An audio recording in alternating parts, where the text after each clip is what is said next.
Fear हमारा primary emotions होता है, सेकेंडरी अग्रेशन होता है। Suppose there is this person जिन्होंने ना अपनी लाइफ में ना बाउंड्रीज सेट की हुई है कि ये चीज़ तो एक्सेप्टेबल ही नहीं है, ये हो ही नहीं सकता, इससे मुझे बचना है, इससे बचना है, इससे बचना है। तो वो पर्सन क्या करता है, वो अपनी सारी लाइफ को ना गोल बना लेता है या सर्वाइवल मोड पे रहता है कि मुझे इससे बचना है, इससे बचना है, इससे बचना है। बट एक्सीडेंटली कह लो, अनलकीली, वो समहाउ वो जितना ज़्यादा हाइपर विजिलेंट था ना, वो चीज़ हो गई है। अब क्या है, वो सेल्फ ब्लेमिंग पे है कि मैंने how did I let this happen, how did I let this happen, कैसे हो गया।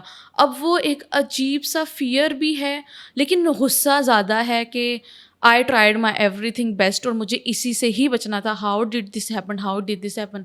अब ये भी एक ट्रॉमा के बाद फियर है ना, लेकिन उसे पता है कि ये फियर है, एंगर है और ये इस तरह से। अब वो क्या मतलब, वो तो और ज़्यादा हाइपर विजिलेंट हो जाएगा और ज़्यादा लाइक चीज़ें ख़राब हो जाएंगी। जैसे आपने कहा है कि बाउंड्री सेट करना और आप अपनी कोशिश जो है ना, अटमोस्ट एफर्ट यही है कि आपकी तरफ से पूरी कोशिश है कि यार ये कुछ ख़ास स्पेसिफिक चीज़ें मैंने नहीं करनी या मैंने इसको हमेशा अवॉइड करना है। तो जैसे मैंने क्या कहा था कि डिफ्यूज़ करना सिचुएशन को, अवॉइड करना, डाइवर्ट करना, ये इमोशनल रेगुलेशन नहीं है। बेसिकली आप चाहते हो, आप ये कर रहे हो कि यार डिफ़िकल्ट सिचुएशन ही ना पैदा हो, कभी कन्फ्लिक्ट ही ना रेस हो, कभी जो है फॉर एग्जांपल अगर मैं आपसे यहाँ पे सवाल करता हूँ आपसे कि जैसे आपने ये क्वेश्चन किया, तो क्या कोई ऐसा स्पेसिफिक एरिया है, एक स्पेसिफिक चीज़ हो सकती है जिसके बारे में आप ये जो सवाल कर रही हैं कि क्या स्पेसिफिक एरियाज क्या हैं? फॉर एग्जांपल जैसे कि झगड़ा है कि आपको लगता है कि जब मैं किसी को फेवर करती हूँ या कोई हम जब लोगों को फेवर करते हैं तो वो फेवर जो है हमारे जो है ना लिए एक प्रॉब्लम बन जाता है। लोग वो जो बाउंड्री हम सेट करना चाहते हैं वो वायलेट कर लेते हैं और वो फेवर एक प्रॉब्लम का बायस होता है। नहीं, सपोज जी ये भी सिचुएशन है, बट मैंने डिफरेंट ऐसे लोग देखे हैं ना जो लाइक बड़े केयरफुल होते हैं कुछ इस तरह के मामलात में कि मिसाल के तौर पे when you are handling with opposite gender, तो आपको ना ये बाउंड्रीज रखनी है इन एवरी सिचुएशन, हर हालत में, हर सिचुएशन में।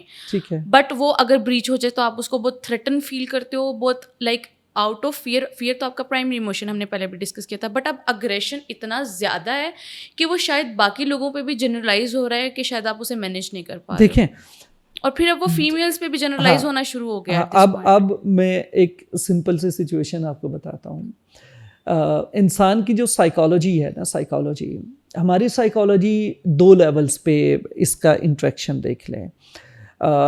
हम कुछ अकीदे रखते हैं, बिलीफ सिस्टम जिसे कहते हैं, और उन बिलीफ सिस्टम के अकॉर्डिंग, उन सेट रूल्स एंड रेगुलेशन के अकॉर्डिंग हमने बिहेव करना होता है। ठीक है। अब अगर हमारे वो रूल्स एंड रेगुलेशंस जो बिलीफ सिस्टम है, अगर तो वो मैलअडैप्टिव बिलीफ सिस्टम है या वो बहुत ज़्यादा स्ट्रिक्ट बिलीफ सिस्टम है जो कि सोसाइटी के नाम, जो रिलीजन है उसके साथ कंट्राडिक्टरी हैं, तो उनसे रिलेटेड जो बिहेवियर जनरेट होगा आप उससे खुश नहीं होंगे। ठीक है। इसे कॉग्निटिव डिसोनेंस कहते हैं कि आपका बिलीफ कुछ और कह रहा है और आपके एक्शंस कुछ और कह रहे हैं, और जब ये होता है तो आप के अंदर एंगर भी पैदा हो सकता है, गिल्ट पैदा हो सकता है। अगर आप सेल्फ ब्लेम करते हैं तो गिल्ट और शेम पैदा हो सकती है, डिसअपॉइंटमेंट पैदा हो सकती है और फ्रस्ट्रेशन पैदा हो सकती है। ठीक हो गया। अब होता यूँ है कि जैसे जैसे हम इस ज़िंदगी में आगे बढ़ते हैं, हमारे एक्सपीरियंसेस होते हैं, हमारे रिलेशनशिप्स भी एक्सपैंड करते हैं, हमारा वर्क प्लेस भी एक्सपैंड करते हैं। हम किसी एक जगह पे काम करते हैं, फिर वहाँ से जॉब शिफ्ट हुई, हम कहीं और किसी दूसरी जगह पे गए। हर जगह डिफरेंट कलीग्स हैं, डिफरेंट लोग हैं, आपने इन लोगों को डील करना है, डिफरेंट क्लाइंट्स आते हैं, डिफरेंट क्लाइंट्स को लीड करना है। तो बेसिकली ये जो आपका लाइफ में एक्सपेंशन हो रही है, हर एस्पेक्ट से एक्सपेंशन हो रही है, एजुकेशन वाइज एक्सपेंशन हो रही है, एक्सपीरियंस वाइज एक्सपेंशन हो रही है, इसी तरह से इंटरेक्शन वाइज भी हो रही है। कुछ लोग नए आपके जोन में इंटर हो रहे हैं, कुछ नए दोस्त बन रहे हैं, कुछ पुराने लोग चले जाएंगे। तो ओवरऑल कुछ मिला जुला रुझान होता है। कुछ पॉजिटिव इसके पहलू भी होते हैं, कुछ नेगेटिव पहलू भी होते हैं।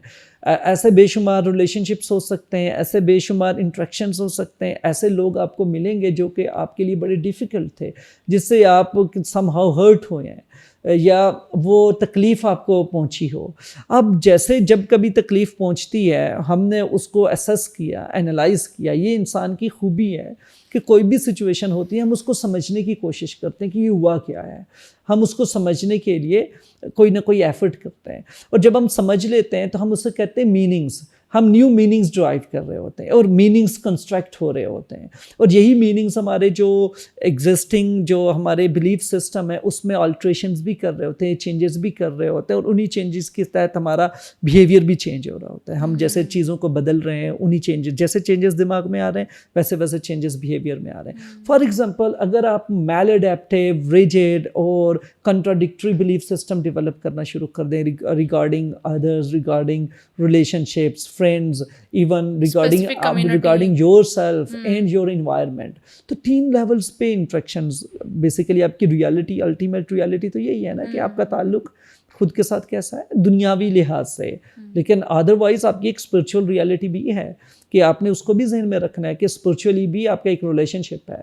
आपको आपकी सोसाइटी एक सेट जो है ना रूल्स एंड रेगुलेशंस देती है, वही सेट रूल्स एंड रेगुलेशन आपको आपकी शरीयत भी दे रही है, आपको आपका रिलीजन भी दे रहा है। तो वो डिवाइन रूल्स एंड जो लॉज हैं वो क्या हैं, उन पे क्या आपकी एग्जिस्टिंग बिलीफ सिस्टम स्कीमाज उन पे बेस्ड हैं या नहीं है। तो आप अपने इन चारों चीज़ों से रिलेटेड, यानी कि आपकी स्पिरिचुअलिटी, रिलीजियस बिलीफ सिस्टम, आपकी अपनी सेल्फ से रिलेटेड आपके एक इम्प्रेशन डेवलपमेंट हो रही है, लोगों का इम्प्रेशन बन रहा है और इन्वायरमेंट का इम्प्रेशन बन रहा है। तो जब आपकी कंट्राडिक्टरी और मैलएडेप्टिव बिलीफ सिस्टम है और ऐसे बिलीफ सिस्टम है जो रियलिस्टिक नहीं है, अनरियलिस्टिक गोल्स रखती हैं, या आपने बहुत ज़्यादा इतना हाइपर विजिलेंट हैं या इतना आप सेंसिटिव हैं कि आप मार्जिन ही नहीं छोड़े गलती का। फॉर एग्ज़ाम्पल, आप जब हर एक चीज़ कैलकुलेट करके चल रही हैं तो हो सकता है आप किसी न्यू रिलेशनशिप को, किसी नए इंट्रैक्शन को चांस ही ना दें। किसी नई जगह पे जाके, जैसे फॉर एग्ज़ाम्पल यहाँ पे डिफरेंट लोग आपके साथ जब काम कर रहे होंगे, आपके कलीग हैं, आपकी जो मैनेजमेंट है उनके साथ, तो हो सकता है कि आप अगर आपके जो सेट पैटर्न पे कोई एक इंसान आइडेंटिफाई हो जाता है, आपका जो अलार्म सिस्टम है वो बता दे कि ये वो बंदा है जिससे ये बाउंड्रीज़ हैं या ये वो रेड जोन में आ गया है भाई। तो वो जो रेड फ्लैग्स आपने इधर उधर लगा के एक पूरी एक चौकी नाकाबंदी की हुई है अपने दिमाग में ना, बिलीफ सिस्टम्स में, अब क्या होगा कि आप उसको, आपने ओवरली सेंसिटिव एक सिस्टम, अलार्म सिस्टम जनरेट किया हुआ है। अब ये अलार्म सिस्टम उस बंदे को ऑलरेडी डिटेक्ट कर रहा है और पहले से ही करार दे रहा है कि ये तो वो बंदा है जिससे बच के रहना है, इसके साथ इंटरेक्ट ही नहीं करना है। तो हो सकता है कि वो इंटरेक्शन आपकी जॉब में बहुत इंपॉर्टेंट हो और आपका एक वर्किंग रिलेशनशिप बहुत बेहतर हो सकता है, एक इन्वायरमेंट आपका अच्छा क्रिएट हो सकता है। लेकिन जैसे मैंने कहा ना, इमोशनल रेगुलेशन आपको मदद करता है कि आप न्यू इमोशंस को फील करें और न्यू पॉसिबिलिटीज़ एक्सप्लोर करें और चैलेंज करें अपने आप को, और इमोशंस को, नई सिचुएशंस को डील करें। ठीक है, तो आप पहले से सेट पैटर्न्स रख के चल रहे हो कि सिचुएशन ऐसी होगी तो मैंने बिहेव करना है, इसके अलावा होगी तो ये मेरा एरिया ही नहीं है, मैंने अवॉइड करना है। ये वो अवॉइडेंस है, डिफ्यूजन है कि चलो जी सिचुएशन से ही डील नहीं करना, इंटरेक्ट ही नहीं करना। तो हमें, या कोई भी इंसान जो इमोशनल रेगुलेशन को चाहता है, उसको वो ये नहीं कर सकता, उसको एक्सेप्ट करनी है अपनी फीलिंग्स और ये इमोशंस। तो ये जो ट्रेनिंग हम दे रहे हैं, फॉर एग्जांपल आप अपनी इमोशंस, फीलिंग्स, बॉडीली सेंसेशंस, इनको स्टडी करो, इन्हें सेंस करो, इन्हें एक्सेप्ट करो, एम्ब्रेस करो, देन आप अपने बिहेवियर की तरफ चलो और देखो कि आपके क्या कंट्रीब्यूशन है इस सिचुएशन में, दूसरे की क्या कंट्रीब्यूशन है इस सिचुएशन में। मीनिंग्स डेवलप करो, न्यू मीनिंग्स कि ठीक है ये इंट्रैक्शन है, ओके मुझे क्या जाना चाहिए, मुझे सॉरी करना है, या बाउंड्री वायलेट हुई है तो मैं जाके अपनी बाउंड्री री इन्फोर्स कैसे कर सकती हूँ। तो you can state your boundary अच्छे से बैठ के, आपको लगे कि अगर आपकी बाउंड्री वायलेट हुई है तो आप अच्छे से जाके अपनी बाउंड्री रीसेट कर सकते हैं ना। आप रीस्टेट कर सकते हैं, आप बता सकते हैं कि जी ये एक चीज़ है जो मुझे नहीं पसंद। अगर ऐसा आप जैसे आज भी ये हुआ, ओके मेरी कंट्रीब्यूशन ये है, आप बड़ा विजिलेंट होके अपनी रिस्पॉन्सिबिलिटी, अपना कंट्रीब्यूशन एक्सेप्ट करते हुए, अदर पर्सपेक्टिव को भी कंसिडर करते हुए आप बताते हो कि okay this is the situation, और बड़े कामली रिलैक्स होके, ऑफेंड होके नहीं, इमोशंस ब्लेम वर्दी, ब्लेम वो फील करते हुए, ब्लेम से इंस्पायर्ड होके नहीं कि आप किसी को पहले तो अक्यूज करते हो और देन आप अपनी बाउंड्री सेट करते हो। नो, ऐसा नहीं है। जब आप जैसे ही किसी को अक्यूज करोगे तो इमोशनली आपने उसको थ्रेट कर दिया है, तो वो भी एक सर्वाइवल मोड पे, वो भी फाइट और फ्लाइट पे बैठ गया है, तो वो आपकी बात नहीं सुनेगा और सिचुएशन फर्दर एस्केलेट होगी। तो स्लो डाउन होना है, आपने रिलैक्स होना है, स्टेप बैक करना है, सोचना है, प्लान करना है। इवन आप अपनी एक ये एक्सरसाइज कर सकते हैं कि आप एक हाइपोथेटिकल सिचुएशन सोच सकते हैं, क्योंकि मैं जा रही हूँ, मैं जाऊंगी, मैं मिलूंगी, मैं बात करूंगी, मेरे ये बात होगी, मेरे ये जुमले होंगे। ओके, उसको रिहर्स करें, देखिए ये जुमले ठीक मैंने लिखे, ये बात ठीक है, लॉजिकली उसको इवैल्यूएट भी कर लें। तो आप एक प्रॉपर ड्राफ्ट कर सकती हैं सिचुएशन को, और वो ड्राफ्टेड सिचुएशन जो है जाके आप उसके अकॉर्डिंग बात करें, देखें। और अपना कंपोजर काम होना चाहिए, अपना कंपोजर लूज नहीं करना। तो जब आप पूरी तरह से कंपोज्ड हैं, अब जो भी आप कहेंगी उसका एक इम्पैक्ट होगा।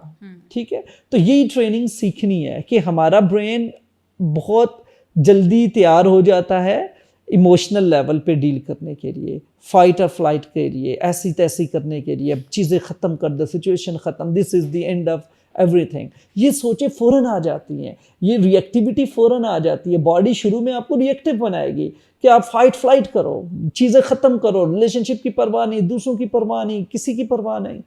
लेकिन आपने खुद को होल्ड डाउन करना है, होल्ड बैक करना है, रिलैक्स करना है, काम डाउन करना है। और जैसे ही आप रिलैक्स होंगी, सेटल डाउन होंगी, आपके अंदर इत्मीनान आएगा। फिर सोचें सिचुएशन को, और ये जो क्लाउड्स हैं, इमोशनल क्लाउड, इससे निकल के देखें।